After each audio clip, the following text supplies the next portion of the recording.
দুটো মাছ নিলে যে দুটো মাছ আজকে যে খাবো মাঠের ভিতরে। আমরা তিনটে মানুষ, আজ কি সুন্দর প্রকৃতির আবহাওয়া।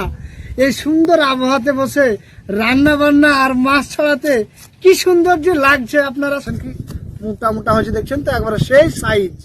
মাছ কাটাকুটি আমাদের শেষ, এবার মাছটা আমরা একটু ধুয়ে নেব। তেল মাছ সুন্দর বড় বড় পিস, মাথা, বাহ এই মাথা, মাথা দেখতেই মজা লাগে, একদম সুন্দর। কি মাথা। এবার ভেজে রাখা মাছগুলো, প্রথমে রাজা মশাইয়ের মাথা, লাল ঝোল আর লাল বিছাতু মরিচ। আমরা উপর থেকে দিয়ে দিলাম হালকা করে কারি পাতাগুলো। গরম হিট হয়ে গেছে, গরম গরম ভাত আর গরম মাছ, অসাধারণ টেস্ট।